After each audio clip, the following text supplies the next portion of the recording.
নয়ন বলেন এ ভাই, কেডা? ভাই বলতেছিলাম ভাই, আসলে মানে হয়েছে কি? এই তোর ওই মানে মানে শোনার সময় আমার নেই। তুই কি কবি খুলে ক, না এখানতে যা।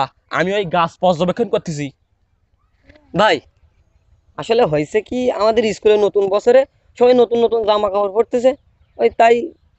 তার মানে তুই বলতে চাচ্ছিস কিছু জামা কাপড় লাগবে। এখন আমরা দুটো ভাই, আব্বা চলে যাওয়ার পরে যা টাকা পয়সা ছিল তা তো আমরা দুই ভাই জামা কাপড় কিনেছি। এখন আমার কাছে 1 টাকাও নেই যে তোরে জামা কাপড় কে কিনে দেবো। ভাই আমার বন্ধুরা আমার নিয়ে ঠাট্টা করে।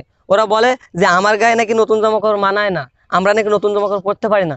শোন, তোর বন্ধুরা হয়তো ধনী লোক, আর একটা কথা সবসময় মাথায় রাখবি যে আমাদের চেয়ে যারা ধনী লোক তাদের দিকে তাকানো উচিত না, আমাদের চেয়ে যারা গরিব তাদের দিকে তাকানো উচিত। আমাদের এলাকায় এমনও লোক আছে তারা দুবেলা দুমুঠো খাবার পায় না, তাদের তুলনায় কিন্তু আমরা অনেক ভালো আছি। আল্লাহ তাআলা কিন্তু আমাদের অনেক ভালো রেখেছে। ভাই আপনি ঠিক কথা বলেছেন। আমাদের এলাকায় এমনও লোক আছে যারা শীতের সময় শীতের বস্ত্র পায় না, তাদের তুলনায় আমরা অনেক ভালো আছি। আল্লাহ তাআলা আমাদের অনেক ভালো রেখেছেন। ভাই আপনি আমার চোখ খুলে দিয়েছেন আজকে। এবছর হয়তো তোকে আমি নতুন জামা কাপড় কিনে দিতে পারছি না, আমার কাছে অত টাকা নেই, কিন্তু পরের বছর আমি চেষ্টা করে দেখব।